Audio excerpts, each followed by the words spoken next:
palavra está contigo. Olá, boa noite. Aqui, vou falar boa noite porque está tudo escuro aqui do meu lado, já é 20 horas e 17 minutos. Estou falando da Alemanha, moro numa cidade chamada Dortmund.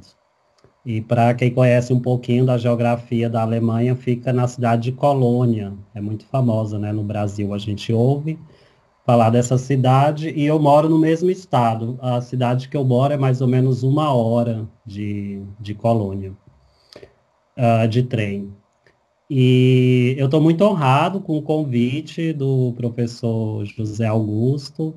Ah, a gente já tem, né, um conhecimento, a gente participa junto de um grupo da Associação Nacional de Pesquisa e Pós-Graduação em Psicologia, e nós nos conhecemos ali, já fizemos alguns trabalhos, né, publicamos recentemente um trabalho juntos, mais teórico, uma revisão narrativa na área da dissonância cognitiva, e a gente tem, né, se aproximado um pouco por isso, então quero agradecer, já estava há muito tempo olhando o trabalho que vocês vêm desenvolvendo na UERJ.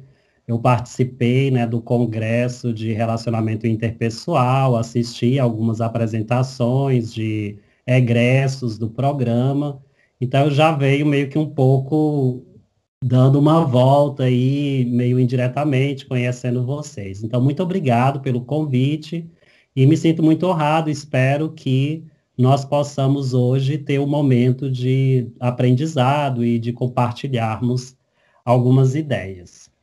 Eu vou compartilhar a minha tela, é assim que eu faço, né, equipe técnica, para compartilhar o meu PowerPoint. É isso mesmo, Jonas. Ali embaixo, né, tem o compartilhar a tela do lado direito, né? Tá ok, né? Funcionou. Sim. Ok. Então, antes de eu começar, né, eu vou me apresentar rapidamente, assim, eu posso depois, no momento, se for de interesse da turma, ou no final, eu posso falar um pouco mais especificamente dessa bolsa, né, desse German Chancellor Fellow, da Alexander von Humboldt. A gente tem um material de divulgação, mas eu vou falar, então, muito brevemente, porque eu quero focar mesmo na pesquisa para a gente discutir sobre esse tema que a gente desenvolveu. Mas a bolsa da Alexander von Humboldt são para líderes de 5 países, jovens líderes, então ela não é uma bolsa estritamente científica, mas ela é uma bolsa para iniciação profissional. E nesse processo, né, a gente tem uma intensa formação política e sociocultural aqui do contexto da Alemanha, e são destinadas para as pessoas que têm no máximo 12 anos de graduação. E nós somos convidados, então, pela a chanceler federal, né, alemã, que seria como a presidenta, né, é o mesmo cargo, é equivalente no Brasil, para passarmos um ano aqui dando início à nossa carreira profissional e fazendo essas formações políticas, participando de eventos, construindo rede de contato, porque o objetivo da Alexander von Humboldt com essa bolsa é que esses jovens, né, profissionais, eles iniciem a carreira e que futuramente eles se tornem pontes quando nós voltarmos para os nossos países de origem, que nós possamos ser pontes entre de diálogo, de cooperação, seja acadêmica, científica ou profissional, ou na área econômica, entre os dois países. Então, a cada ano, né, vem um cohort de 50 bolsistas do Brasil, da China, da Índia, dos Estados Unidos e da Rússia. E a gente tem um momento onde a gente faz uma formação inicial de 3 meses, a gente mora junto, faz um curso intensivo de alemão, e futuramente a gente vai para os nossos hosts, né? E eu vim aqui para a Universidade Técnica de Dortmund, que foi onde eu fiz o meu estágio de doutorado na época que eu era ainda orientando, né, da professora Júlia Boucher. E quando eu entrei no meu doutorado, eu pesquisei sobre os impactos individuais e contextuais de comunidades impactadas por barragens, né, por empreendimentos hidrelétricos. E junto com esse trabalho do doutorado, eu fui convidado pela professora Júlia Boucher, como o professor José Augusto, né, foi uma bênção para mim, um grande presente ter recebido esse convite. Ops, aconteceu alguma coisa. Ter recebido esse convite, então eu comecei a trabalhar com ela na assistência das pesquisas dela. A professora Júlia é uma professora emérita, ela tem mais de 50 anos, né, de carreira acadêmica, então eu meio que entrei nesse acervo vivo, né, assim, tem muitas pesquisas, muitos trabalhos que ela desenvolveu nessa trajetória, e eu, como um colaborador, ali recebi uma bolsa de iniciação científica desde o início do doutorado. Além da pesquisa, eu fui fazendo esse trabalho com ela. E depois do meu doutorado, eu consegui uma bolsa de pós-doutorado, onde eu continuei trabalhando com ela. E o meu projeto de pós-doutorado era construir, né, fomentar uma linha de pesquisa na área de psicologia jurídica, a partir, né, de pesquisas guarda-chuvas que nós desenvolvemos juntos com companheiros dessa associação da ANPEP, que é o nosso grupo de trabalho coordenado até a nossa última reunião pela professora Júlia. Então, eu tive contato com várias temáticas, mas eu devo falar, né, assim, honestamente, que a minha área mesmo, o meu loco de pesquisa é mais dentro da metodologia qualitativa. Então, eu trabalho mais essa perspectiva e tenho também, estou muito feliz de estar aqui no grupo, porque eu posso conhecer mais sobre as medidas psicológicas, a psicometria. E esse trabalho que eu gostaria de compartilhar com vocês hoje foi um fruto, né, dessa experiência que eu venho tendo com a professora Júlia nessa formação, que foi um capítulo de um livro organizado por uma outra colega do nosso GT, da ANPEP. O nosso GT se chama Famílias, Promoção de Saúde e Desenvolvimento.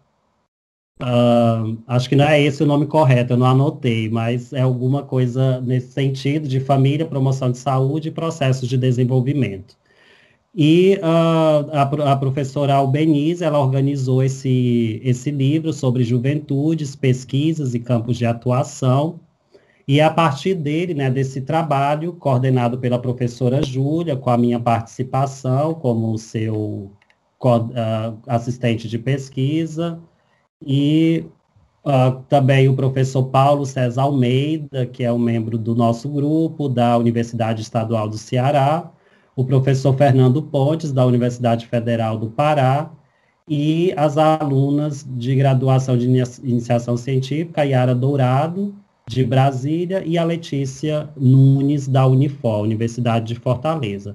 Então, essa pesquisa ela foi desenvolvida em momentos, em etapas distintas, desde o seu processo de coleta de dados até o processo, né, da publicação. Isso aí eu vou apresentar um pouco para vocês durante a minha fala. Jonas? Oi. Eu acho que tu podes colocar no modo de apresentação. Vai ficar... eu vou colocar, eu só estou fazendo essa introdução, desculpa, mas é porque primeiro eu vou fazer uma outra exposição, por isso que eu não coloquei tá bom, tá okay. Ainda.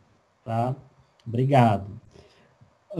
Então é isso, e novamente eu reforço, se o pessoal tiver o interesse, né, de conhecer um pouco sobre a Bolsa para Líderes do Amanhã, né, essa bolsa da Alexander von Humboldt, ela é muito interessante, ela é uma formação, né, para lideranças. Então o candidato ele precisa ter, primeiro, um domínio de inglês, tudo acontece em inglês e depois a gente aprende o alemão. E precisa também ter um engajamento comunitário, né? O engajamento, você tem que demonstrar que você é uma liderança dentro da sua comunidade. Como eu estava falando antes, eu venho do Tocantins, de uma cidade chamada Porto Nacional, E ali, desde muito jovem, eu venho de uma cidade que foi impactada pela construção de uma hidrelétrica, e isso motivou a minha pesquisa até chegar no doutorado. E a partir dessa experiência, do meu engajamento com o movimento social, o meu ativismo ali dentro da região amazônica, foi o caminho, né, que eu consegui acessar essa bolsa da Alexander von Humboldt.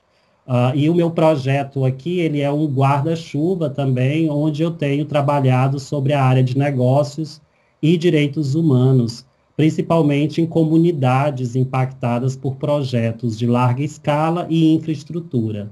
Então, eu me dedico aqui não só academicamente, mas junto em engajamento com outras entidades da sociedade civil, em ver processos de avaliação e de mitigação de impactos dessas comunidades tradicionais, indígenas, quilombolas, ou próprias cidades históricas que são impactadas, né, pelo agribusiness, que é muito forte ali na região do Tocantins e na Amazônia como um todo. Mas esse não vai ser o tema, né, hoje da minha fala, então, se tiver o interesse, eu me predisponho a depois vir falar da Bolsa, tem um material de divulgação, depois a gente pode dialogar sobre isso. Como eu falei, eu também tive um projeto com o professor José Augusto, que foi na época do Covid, a gente fez um trabalho sobre dissonância cognitiva, uma revisão, onde a gente apontou aspectos da dissonância cognitiva em vários estudos, né, no Brasil sobre essa temática já do Covid, e nós tentamos associar isso com o comportamento das pessoas e as condutas, né, da administração pública.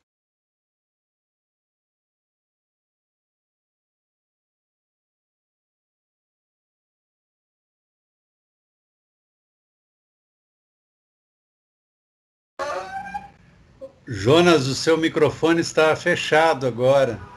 Foi desligado sem querer, professor.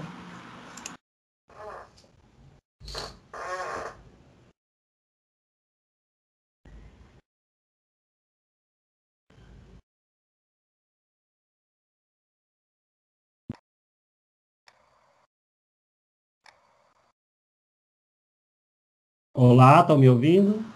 Sim. Sim, Jonas. Ok, então vamos avançando. Deixa eu voltar.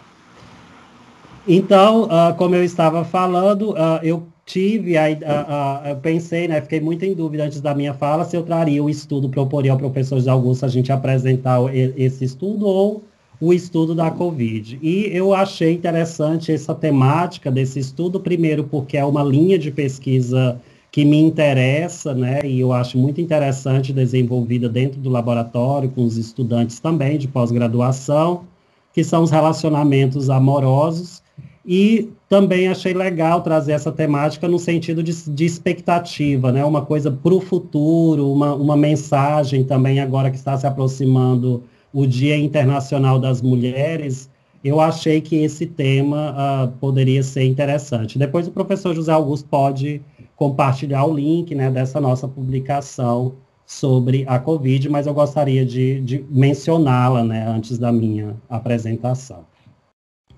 Ok. Antes de apresentar, então, a minha pesquisa, do qual o título, né, é Expectativas de Jovens Solteiros Frente ao Casamento, eu gostaria de fazer uma apresentação de um pequeno vídeo que eu vi no YouTube, onde também é uma temática que a gente inicia esse capítulo, né? Uma tentativa de nos situarmos sobre essa perspectiva do amor.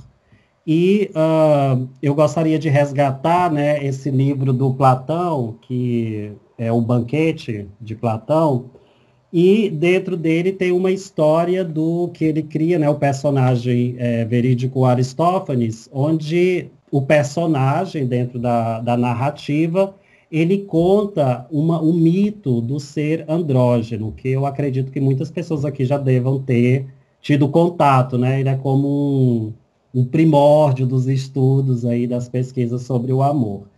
E nós fizemos esse resgate, e eu gostaria de expor um pequeno vídeo de em torno de 6 minutos, onde O vídeo mostra o trecho, né, dessa narrativa. É uma linguagem um pouco bem erudita, mas eu acho que ele pode nos ajudar a construir a nossa reflexão hoje. Então, eu vou colocar o vídeo para nós assistirmos agora, tá? 6 minutinhos, 43 segundos.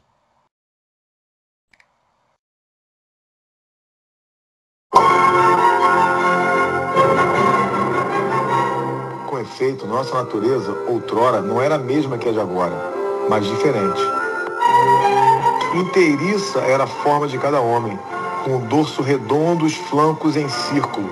4 mãos ele tinha, e as pernas o mesmo tanto das mãos. 2 rostos sobre um pescoço torneado, semelhantes em tudo. Mas a cabeça sobre os 2 rostos opostos um ao outro era uma só, e 4 orelhas, 2 sexos, e tudo mais como desses exemplos se poderia supor. E quanto ao seu andar, era também ereto como agora, em qualquer das 2 direções que quisesse. Mas quando se lançavam a uma rápida corrida, como os que, cambalhotando e virando as pernas para cima, fazem uma roda, do mesmo modo, apoiando-se nos seus 8 membros de então, rapidamente eles se locomoviam em círculo. 3 eram os gêneros da humanidade, não como agora o masculino e o feminino, mas também havia a mais um terceiro, comum a estes 2, do qual resta agora um nome, desaparecida coisa, andrógeno. Eis porque eram 3 os gêneros, e tal a sua constituição, porque o masculino de início era descendente do sol, o feminino da terra, e o que tinha de ambos era da lua, pois também a lua tem de ambos. E eram assim circulares, tanto eles próprios como a sua locomoção, por ter semelhantes genitores.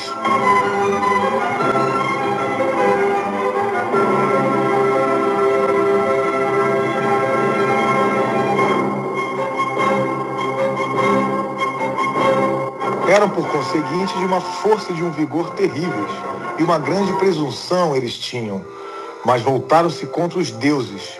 E o que diz Homero é a eles que se refere, a tentativa de fazer uma escalada ao céu para investir contra os deuses. Zeus, então, e os demais deuses puseram-se a deliberar sobre o que se devia fazer com eles e embaraçavam-se. Não podiam nem matá-los e, após fulminá-los como aos gigantes, fazer desaparecer-lhes a raça, pois as honras e os templos que lhes vinham dos homens desapareceriam, e nem permitir-lhes que continuassem na impiedade.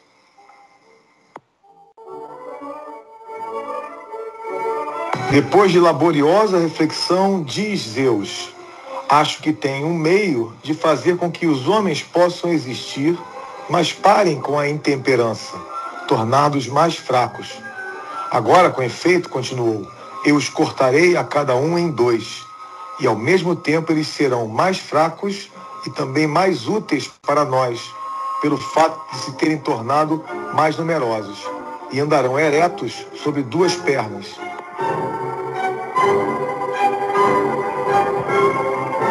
Se ainda pensarem em arrogância e não quiserem acomodar-se, de novo, disse ele, eu os cortarei em 2, e assim, sob uma só perna, eles andarão saltitando. Logo que o disse, pôs-se a cortar os homens em 2, como os que cortam as sorvas para a conserva, ou como os que cortam ovos com cabelo. A cada um que cortava, mandava Apolo voltar-lhe o rosto e a banda do pescoço para o lado do corte. A pele de todos os lados, para o que agora se chama o ventre, como as bolsas que se entrouxam, ele fazia uma só abertura e ligava-a firmemente no meio do ventre, que é o que chamam umbigo.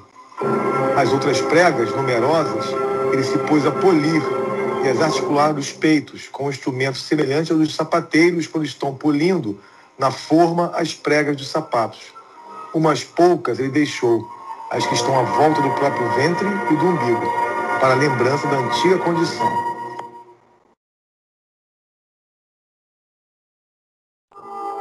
Por conseguinte, desde que a nossa natureza se mutilou em 2, ansiava cada um por sua própria metade, e a ela se unia, envolvendo-se com as mãos e enlaçando-se um ao outro, no ardor de se confundirem, morriam de fome e de inércia em geral, por nada querer fazer longe um do outro. E sempre que morria uma das metades e a outra ficava, esta procurava outra, e com ela se enlaçava, quer se encontrasse com a metade do todo, que era mulher, o que agora chamamos mulher, quer com a de um homem, e assim iam se destruindo.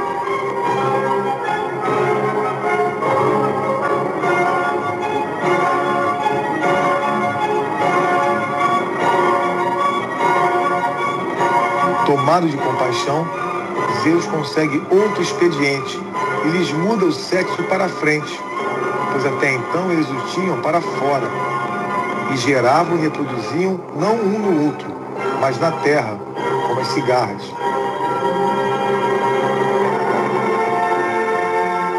Pondo assim o sexo na frente deles, fez com que através deles se processasse a geração um no outro, o macho na fêmea, pelo seguinte, para que no enlace fosse um homem a encontrar uma mulher, que ao mesmo tempo gerassem e se fosse constituindo a raça.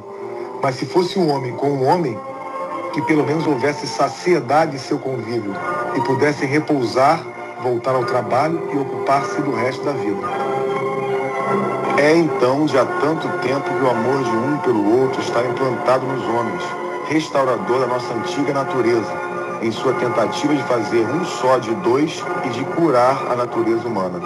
Cada um de nós, portanto, é uma téssera complementar de um homem, porque cortado como os linguados de um só em dois, e procura então cada um o seu próprio complemento.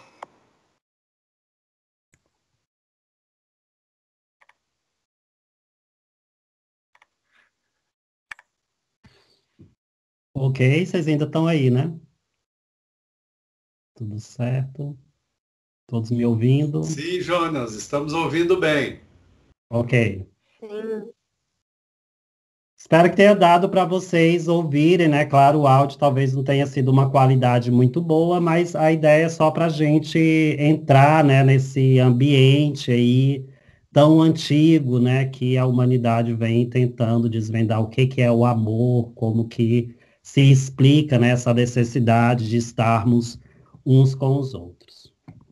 Então, vamos lá ao nosso trabalho. Essa noção, então, né, pessoal, de estar no meio, a área entre os extremos do absolutamente masculino e do absolutamente feminino, parece ser crucial para a compreensão das relações amorosas, pelo menos desde 416 séculos antes de Cristo. Anos, né, antes de Cristo. Mais contemporaneamente, né, desde 1970, os psicólogos norte-americanos teorizam e pesquisam extensivamente o amor romântico e os relacionamentos, em parte para argumentar explicitamente junto às instituições jurídicas sobre o reconhecimento de uma base científica e a defesa dos direitos iguais para as múltiplas formas de conjugalidade. Os resultados das pesquisas, em geral, apresentam o consenso de que os grupos sociais, as comunidades e os espaços públicos são entrelaçados com o contexto relacional romântico e com os discursos culturais em torno desses lugares. Por exemplo, essa pesquisa do Futre, Suto e do Kahn, né, em 2017, eles apontaram que estudantes secundaristas com pouca evasão de apego romântico, por exemplo, conforto e confiança em um parceiro de relacionamento, apresentam uma maior probabilidade de exibir competências interpessoais e melhor qualidade nos relacionamentos quando jovens adultos. De toda maneira, os relacionamentos amorosos apresentam também riscos notáveis, incluindo a violência no namoro e comportamentos sexuais arriscados. No Brasil, né, o número total de casamentos caiu em comparação a 2007 em 2,3% em 2017. Enquanto entre pessoas do mesmo sexo houve um aumento de 10%. Além da queda total do número de casamentos, aumentou a taxa de divórcios entre 2017 Oi? Entre 2016 e 2017 para 2,38 por mil casamentos.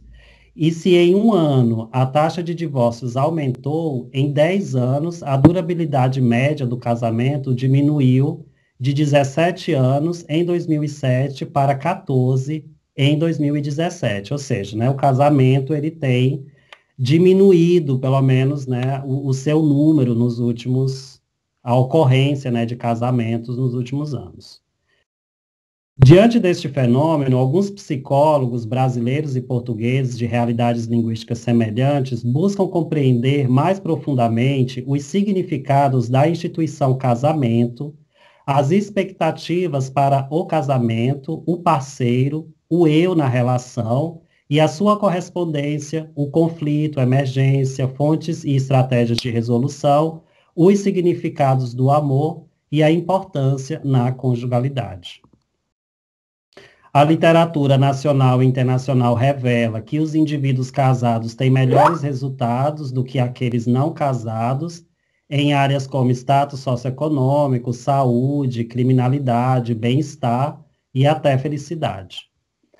O entendimento jurídico atual sobre o casamento entre pessoas do mesmo sexo se baseia na crença de que esses indivíduos casados gozam de uma variedade de benefícios e excluir um casal do casamento é negar a ele um status cobiçado. Então, a gente percebe, né, que o casamento com pessoas do mesmo sexo, essa busca, né, dos direitos civis iguais, políticos, é uma tendência que se mostra como o casamento ainda é valorizado, né, na sociedade. Para reconhecer as associações socialmente benéficas do casamento, muitos fomentadores de políticas públicas o identificam como um indicador potencial para melhorar as preocupações sociais existentes. Wagner, por exemplo, aponta que nos Estados Unidos a promoção do casamento existe como uma meta de política, tanto indiretamente por meio da redução da marriage penalty na tributação, quanto diretamente com a execução de programas de políticas públicas como o Health Marriage Initiative, que desde 2003 ensina as capacidades necessárias para a sustentabilidade de casamentos sadios. De toda maneira, é importante observar que o uso do casamento para melhorar a pobreza, o bem-estar ou reduzir a desigualdade não deve levar a uma suposição causal de que ele é o responsável por todos esses benefícios. Um importante primeiro passo, né, do ponto de vista científico e da política pública, em qualquer análise, é determinar o contexto no qual o grupo está inserido para comparar as suas expectativas e experiências sobre o casamento. Podemos supor, portanto, né, que as expectativas e os propósitos, eles podem variar, incluindo os planos futuros e os níveis de comprometimento. Então, diante de todo esse contexto, né, teórico do estado da arte, a gente formulou essa pergunta da pesquisa. Quais são as previsões dos jovens sobre o futuro das relações em áreas específicas do relacionamento conjugal? E o nosso objetivo, né, foi explorar as expectativas de jovens solteiros e universitários em relação ao casamento no Distrito Federal e em Fortaleza, no estado do Ceará. Assim, é importante falar, né, que esse estudo ele foi um resultado. Nós apresentamos os resultados dessas pesquisas que foram realizadas em Brasília e em Fortaleza, em momentos distintos. Então, nós já reconhecemos, né, essa necessidade do desenvolvimento de pesquisas para a obtenção de uma visão mais detalhada sobre essas expectativas e o significado do casamento na população jovem.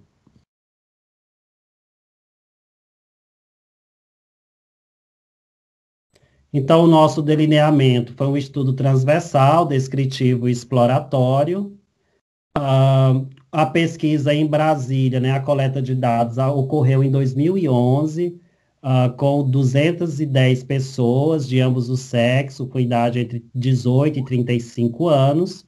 Nós dividimos as faixas etárias em 3 grupos, de 18 a 23 anos, de 24 a 29, de 30 a 35, e distribuímos os participantes foram distribuídos também por cursos de graduação, né, que foram engenharia, psicologia, pedagogia, saúde coletiva, administração, gestão em saúde, fisioterapia, terapia ocupacional, teologia, enfermagem, direito, biblioteconomia, letras, artes cênicas, ciência política, sistema de informação.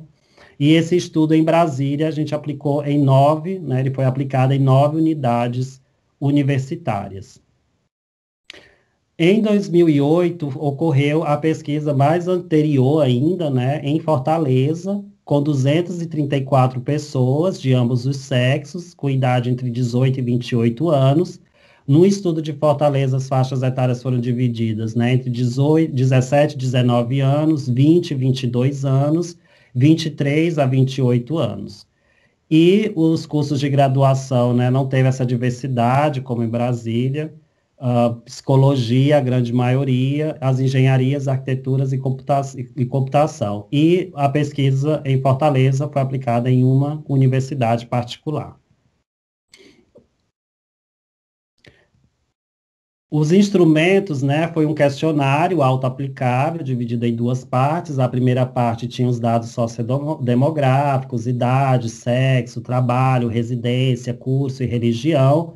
E a segunda parte eram 18 questões fechadas que abordavam aspectos, né, os aspectos específicos da intencionalidade de casamento, tipo, estimativa e durabilidade do casamento, transgeracionalidade conjugal, crença na virgindade, sexualidade, paternidade e maternidade, fatores de duração do casamento, papéis sociais e gênero.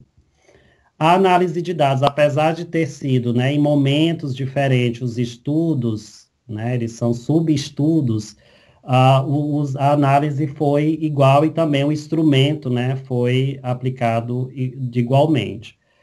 Então, foi calculado as medidas estatísticas média, mediana e desvio padrão, utilizado o SPSS, a estatística descritiva e frequência com a nova, comparação entre os grupos teste, associação das variáveis, o Q quadrado, e para todas as análises foi considerada como estatisticamente significante aquela com π menor que 0,05.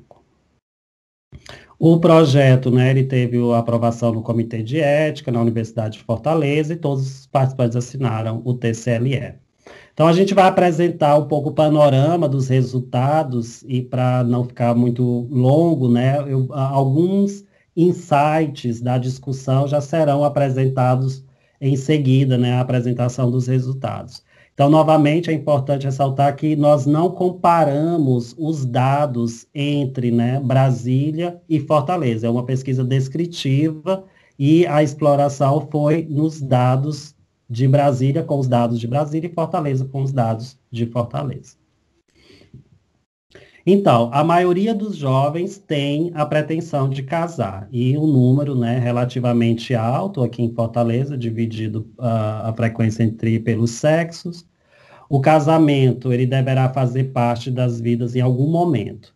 No Distrito Federal, também, né, foi uma taxa total alta, sendo que os homens na faixa etária de 30 e 35 anos apresentaram maior intenção de se casar em relação às mulheres da mesma faixa etária, né? O que é um dado bastante interessante.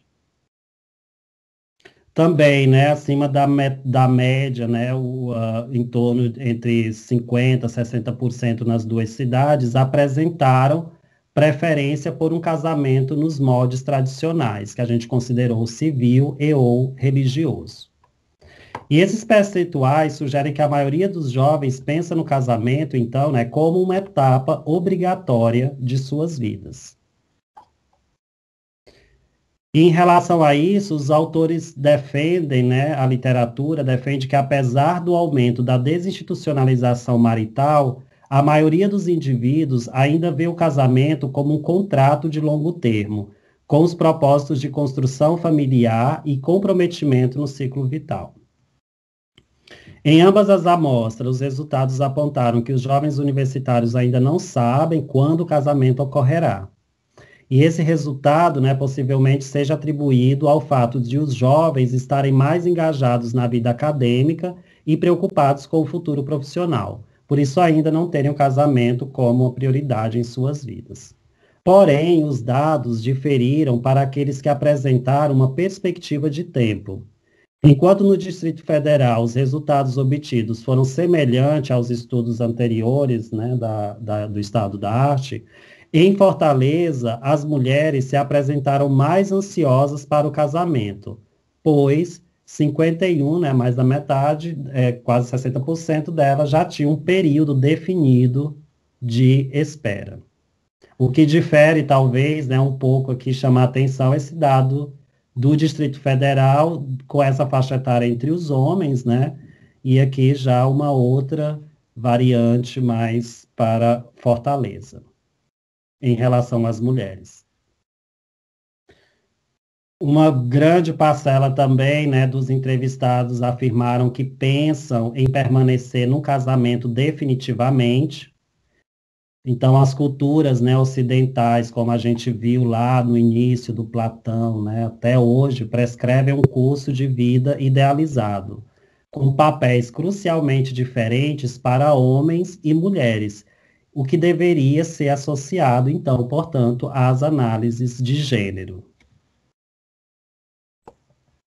A maioria dos pais dos participantes são casados, tanto em Brasília como em Fortaleza. No Ceará, os dados mostram que possivelmente os sujeitos com pais separados posicionam-se um pouco mais inclinados a pensar que o seu casamento pode acabar. Todavia, na amostra do Distrito Federal, não houve significância nessa relação. Esses dados realçam as implicações preditivas da família, independentemente de sua estrutura, no funcionamento dos relacionamentos recíprocos dos jovens adultos. Aqui sobre a sexualidade, né, em Brasília, tanto em Fortaleza quanto em Brasília, a maioria não pretende se casar virgem, contra 11% em ambas as regiões. Quanto ao sexo, os dados não forneceram elementos para uma diferenciação segura. A preferência por casar com parceiro virgem, né, foi de 11% em Fortaleza, para ambos os sexos, aqui a gente pode ver entre homens e mulheres.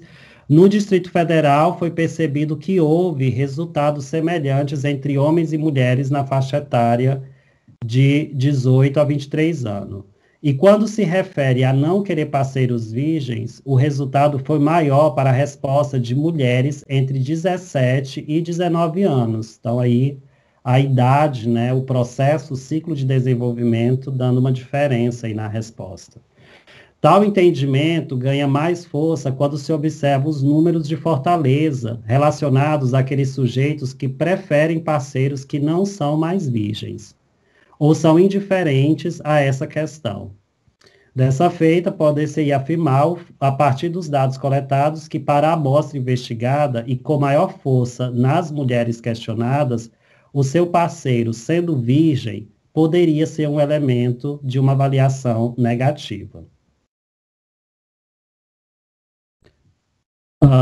Mas os dados, né, acima da média entre Fortaleza e o Distrito Federal, as filhas não precisariam casar virgens, ou isso seria indiferente, enquanto para os filhos o percentual seria de 85 e 49, aqui a gente vê uma discrepância, né, já mais saliente em relação ao Distrito Federal. Destaque, né, essa suposta pouca importância tem novo entendimento quando a religião do sujeito é levada em consideração, pois tanto o filho quanto a filha deveriam casar virgens para os protestantes e católicos.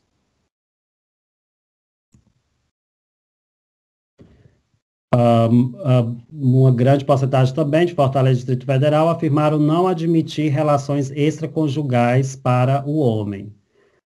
No Distrito Federal, não houve significativa diferença quanto às respostas entre homens e de mulheres, e foi demonstrado que as mulheres eram mais intolerantes à infidelidade masculina do que os homens, né?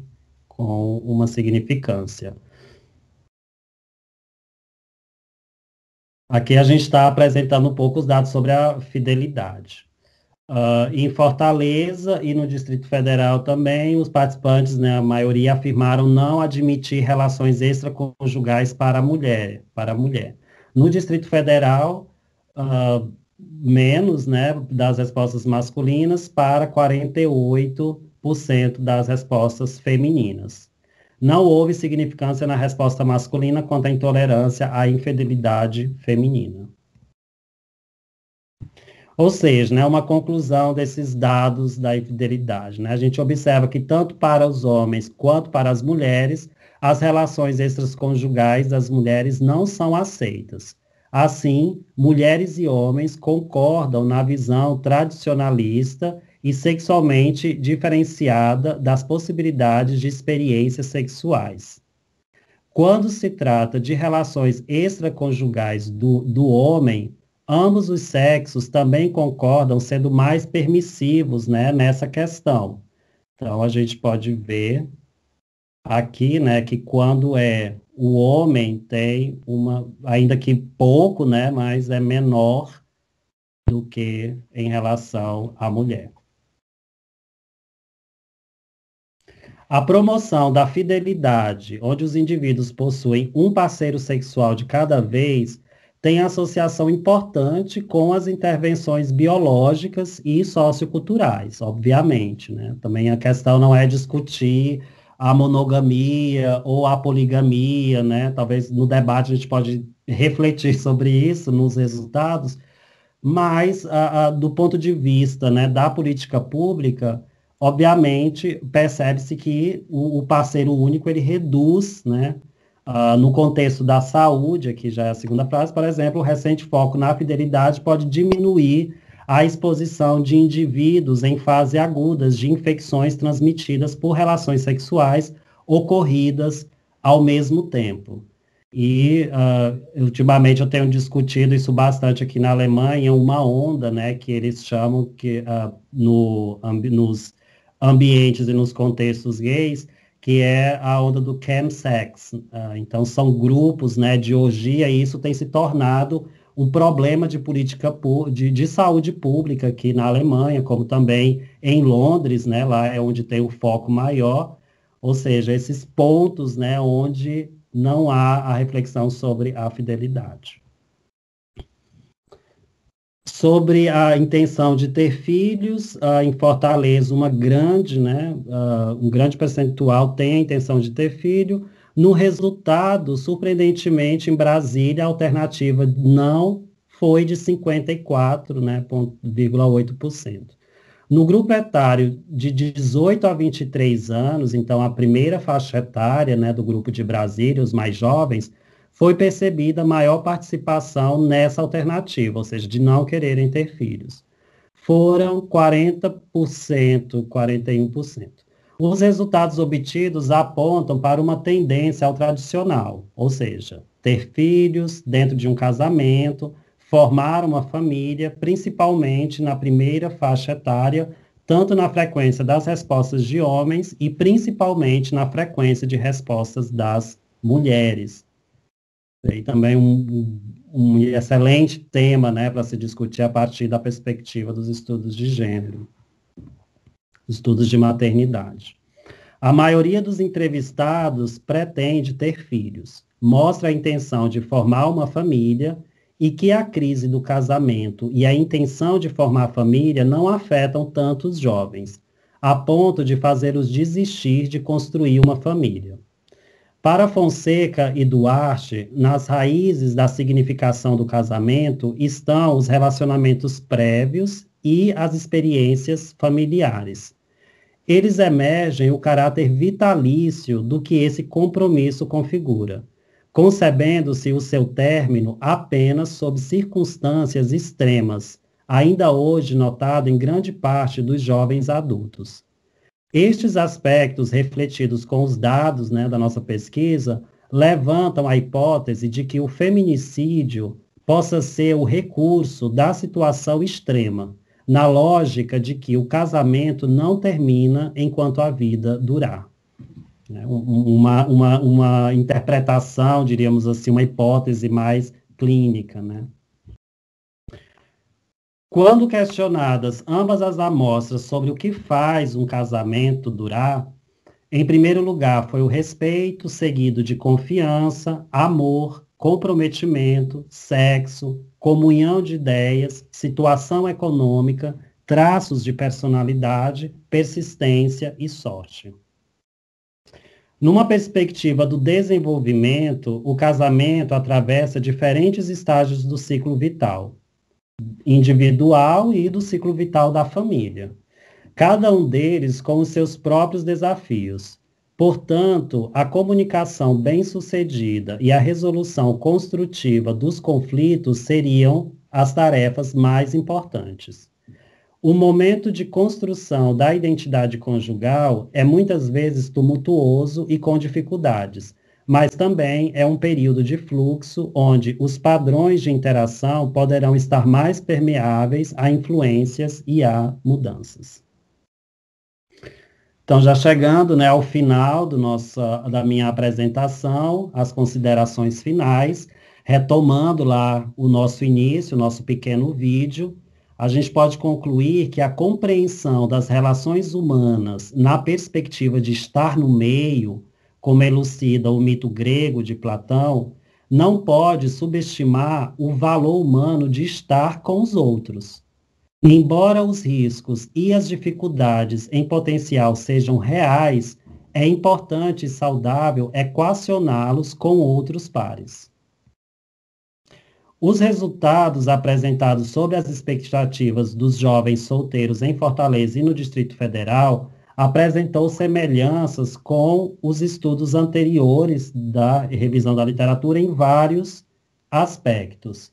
E também é importante, né, falar sobre essas duas cidades, né? Brasília, ela tem a sua faixa urbana, né, inclui uma média de 4 milhões de habitantes, ela tem pouco mais de 60 anos, e Fortaleza, né, já é uma cidade com outras características, com mais de 290 anos, a sua malha urbana, né, inclui em torno de 8 milhões de habitantes, e em 2019 ela foi considerada a 5ª cidade mais rica do Brasil. Então são dois polos, né, super populosos, duas cidades populosas do Brasil que apresentaram bastante similaridades e também algumas diferenciações pelo caminho, né, do gênero, do sexo principalmente, e pela faixa etária.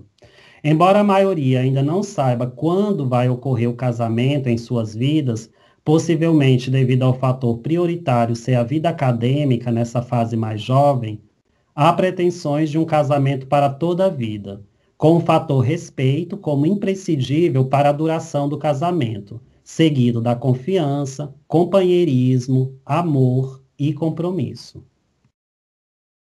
Mesmo na contemporaneidade, onde ocorre a quebra de paradigmas em relação ao casamento, família e sexualidade, com valores e comportamentos diferenciados das gerações dos pais, os jovens e adultos solteiros parecem transitar, pelos resultados da pesquisa, claro, entre o tradicional e o inovador para fazer as suas escolhas. Muitos solteiros que ainda não vivenciaram uma relação conjugal têm muitas expectativas de se casar e viver um casamento feliz e que dure por toda a vida, mesmo que convivam com a realidade dos casamentos desfeitos. E por fim, recomendamos, né, os estudos focados na área familiar, tanto com relação aos casamentos quanto na dissolução dos mesmos, para trazer clareza às pessoas sobre a realidade na qual estão inseridas na contemporaneidade, como também auxiliar os profissionais psicólogos a trabalhar com o público jovem, as frustrações, ansiedades, conflitos familiares, incertezas e angústias pessoais nessas vivências entre o tradicional e o novo. Muito obrigado aqui, né, o meu e-mail para quem tiver o interesse em manter algum contato futuro.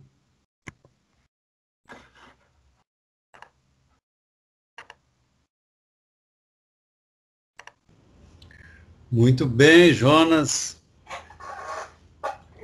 Uma ótima apresentação, muito interessante esses dados, não é? Uma descrição bem detalhada, né, dessas questões, dessas expectativas, né, dessas pessoas em duas regiões bem diferentes, não é? Também, não é? E a gente sente um pouco essa questão cultural ali embutida, né? Bom, vamos ver o que os nossos espectadores, não é? Os nossos colegas aí têm a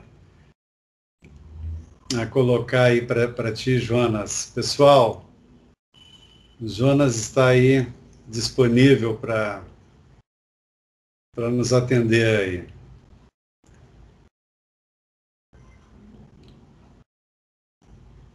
Nós tivemos algumas quedas, Jonas. Tu que és aqui do nosso país, né?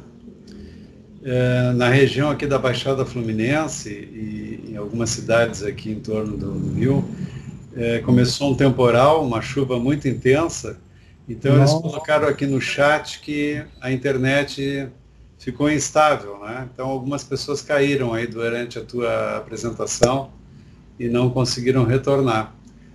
Uhum.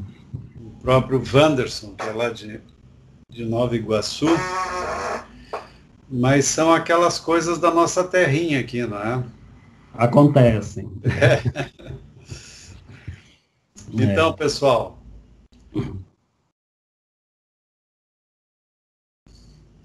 alguma colocação, professor Jonas?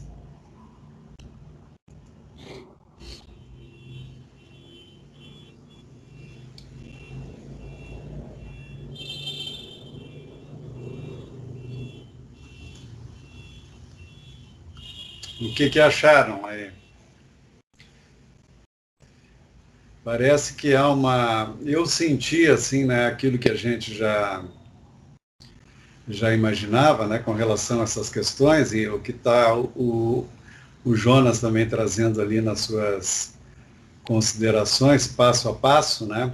Há sempre, assim, uma certa tendência mais tradicional mesmo, né? Uma expectativa, né? A expectativa pelo matrimônio convencional, ela é predominante, né? E a constituição da família, dos filhos. Talvez um pouquinho de diferença entre lá o pessoal do Nordeste, né? Com relação ao próprio Distrito Federal, né? O que é também bem esperado, né? Realmente é uma diferença. A Brasília, embora tenha sido constituída aí com muita força, né, pelo pessoal do Nordeste, né, é uma cidade mais moderna, evidentemente, né, com relações mais modernas. E Fortaleza, no Ceará, ainda acho que reflete mais aquela estrutura mesmo, né, mais tradicional, né, da família e da cultura, né, daquela região, né. A gente sempre tem essa expectativa, né? Nós temos aqui o Sul e o Sudeste sempre, né, principalmente o Sudeste sendo a ponta de lança, digamos assim, né, nesses costumes, nessa modernidade, né? E o Nordeste e o Norte, né, sempre estando um pouquinho mais...